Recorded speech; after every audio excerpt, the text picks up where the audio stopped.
Hey everybody, how you doing? And welcome to our conversation, our Friday conversation, where we deal with our book of the month. This is a time where we have set, where we just discuss some things that we are talking about, we're dealing with, we're looking at while we're reading throughout the book of the month. And so, throughout this month, in the month of April, we are reading a book entitled The Mountain Is You.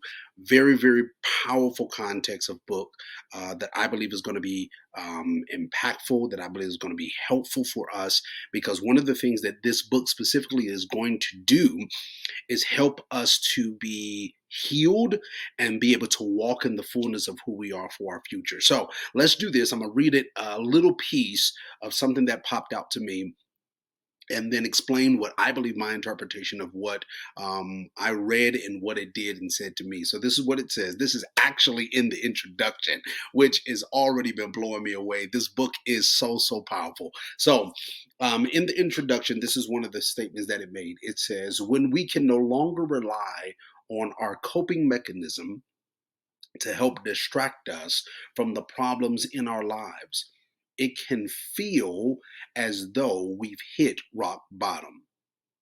The reality is that this sort of awakening is what happens when we finally come to terms with the problems that have existed for a long time. The breakdown is often just the tipping point that precedes the breakthrough, just like the moment a star implodes before it becomes a supernova. So, because I'm not going to be on here too long, I do want to hit this point. This is basically what it's saying. Just like we have all had moments in our lives where we have been going through some struggles, going through some things, and it feels like we are going downwards, where we are about to hit rock bottom.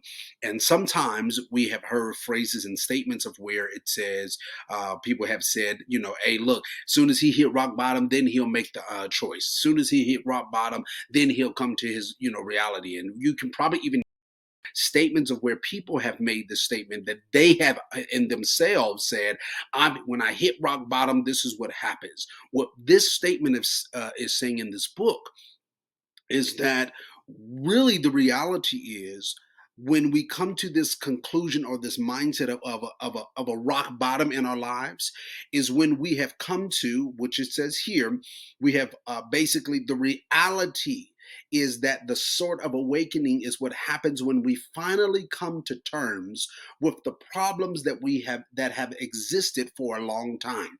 It's basically saying rock bottom is really when you come to the agreement that this is actually an issue. Sometimes the reason why we come to a rock bottom is because we have chosen, or we have been in this mindset of where the issue or the thing that we're struggling with is not really a struggle. It's really not a problem. It's nothing that we really need to change. But what happens is, we then have this impact in our lives. We have this breakdown in our lives where now our where we have to come to realization of saying, this is really an issue that needs to be now adjusted. Now, does that mean that we need to get to a rock bottom to get there? I don't believe so. I believe if we come to the ideal of saying, is this really an issue in our lives? Or these things that I'm struggling in my lives? And this is why, one of the reasons why I believe it's so important to have a tribe, to have a group of individuals that you can be around, that can be able to help you. You can have support system, have mentors, people that can be able to help, not in a negative, but to be able to say, this is something that I see you're struggling with. This is something that I see might need to be able to be changed in your life. This is, I see a consistent area or a situation that needs to be adjusted for you to be able to become better. And if we allow those moments of conversation to be able to then say, to make the adjustment in our lives, we don't have to come to a rock bottom, Because why? Because what we're really hitting is that we finally come to terms with the problem that has existed for a long time.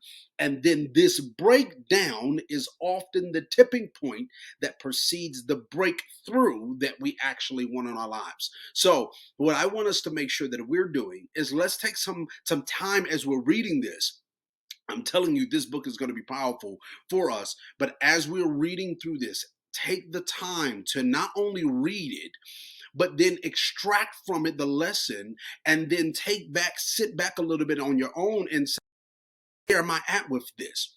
Do I need some assistance in this? Let me ask people that I can trust, that can then speak into these areas and say, hey man, and even being honest, there are some things that I've recognized in my own personal life where it's like, this is a reoccurring problem.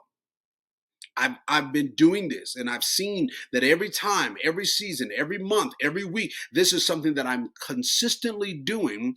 But I know in reality, this ain't helping me though. And I'm knowing this from conversations with people.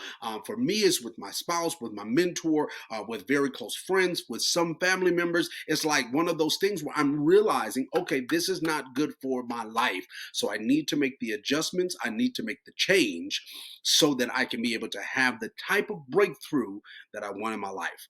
All right, this is our time. I'm so excited about this book. If you are watching this and you have not got the book, the link is in the description below, and you can be able to get your own copy. Again, the book is called Mountain. The Mountain is You. A very, very powerful book that I believe is going to transform and impact our lives in the way that it's designed to if we put the work in. So I love you all, and I'll see you this Monday at 6:30 p.m. Mountain Standard Time, as always, right here on the Focus on Greatness. Love you all. Talk to y'all later.